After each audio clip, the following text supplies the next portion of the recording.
Drama, thriller, excitement, কে জিতবে আর কেই বা হারবে শেষ পর্যন্ত বোঝা দেয়। নো বলের পর ছক্কা ও 4 মেরে ইথান ব্রুকসের রান আউট, 1 বলে 2 রান ডিফেন্ড করতে পারেননি বোলার সাব্বির হোসেন। ম্যাচের রেজাল্ট এলো শেষ বলে। ম্যাচ এত ক্লোজ হওয়াই যেন একটা বিস্ময়। 15 বলে সিলেটের দরকার ছিল 19 রান, হাতে 5টা উইকেট, তবে নাটকীয়তার শুরু সেখানেই। মেহেদী রানার বলে আউট হয়ে গেলেন মেহেদী মিরাজ। 37 বলে 33 রানের ধীরগতির ইনিংসটা সিলেটকে অনেকটা পেছনেই ঠেলে দিয়েছিল। নাসুম এসে বলের বাউন্স বুঝতে ব্যর্থ, লেগ বিফোরের ফাঁদে তিনিও আউট। হ্যাট্রিক চান্স রানার। স্লোয়ার বল হাওয়ায় ভাসিয়ে ক্যাচ তুলে তা বাস্তবতার মুখ দেখালেন খালেদ আহমেদ। ম্যাচ ঘুরে গেল নোয়াখালীর দিকে। তবে শেষ ওভারে পরিপূর্ণ এক বোলারের অভাবে পরাজয় নিয়েই মাঠ ছেড়েছে সৈকত আলীর দল।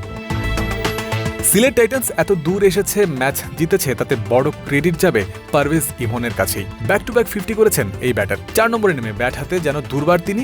নোয়াখালীর বিপক্ষে রান চেজের সময় যখন ক্রিজে আসেন তখন 2 ওপেনারকে দ্রুত হারিয়ে কিছুটা বিপদেই ছিল সিলেট। সেখান থেকেই ইনিংস বিল্ড আপ, সময় বুঝে ইমন দলকে এনে দিয়েছেন রানের অ্যাক্সেলারেশন।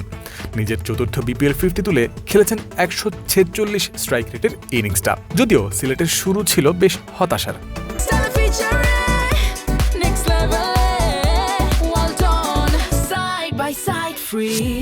ইনিংসের প্রথম ওভারে উইকেট যাওয়ার ধারা যেন থামছেই না সিলেটে। এবার এর শিকার হোম টিমের স্টার বয় সাইম আয়ুব।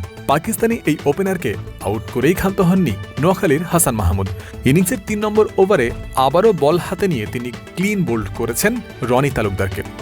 144 রানের টার্গেট সামনে, তবে সিলেটের বিপদ বেড়েছে 5 নম্বর ওভারে। জাকির হাসান আউট হয়েছেন মেহেদী রানার বলে। এরপর পারভেজ ইমনকে নিয়ে বিপদ সামাল দেওয়ার চেষ্টায় অধিনায়ক মেহেদী মিরাজ। ইনিংসের অর্ধেক অর্থাৎ 10 ওভার সিলেট শেষ করেছে 3 উইকেটে 73 রান নিয়ে। গুটি গুটি পায়ে পেরিয়েছে মিরাজ ইমনের 50 রানের জুটিও। 14তম ওভারে এসেছে দলীয় 154 বলে এই জুটির অর্জন তখন 66, আর জেতার জন্য দরকার 36 বলে 44 রান। পরের ওভারে 36 বলে হাফ সেঞ্চুরি তুলেছেন পারভেজ ইমন।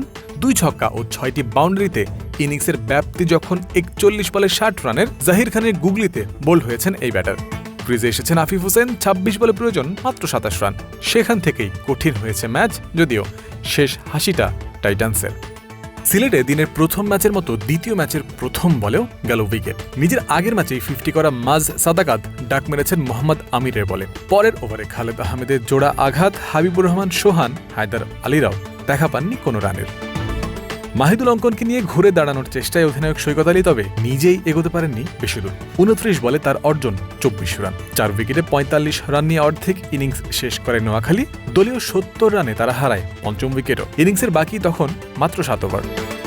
জাকিরকে সঙ্গে নিয়ে অঙ্কন ভাবলেন রান বাড়ানো দরকার। 46 বলে 50 করেছেন অঙ্কন। শেষ দিকে জাকিরের স্ট্রাইক রেট থাকছিল 200 বা তার আশপাশে। তিনি থেমেছেন 17 বলে 29 রান করে শেষ ওভারে। অন্যদিকে 51 বলে 61-তে অপরাজিত অঙ্কন। 143 রানের ফাইটিং স্কোর নোয়াখালীর।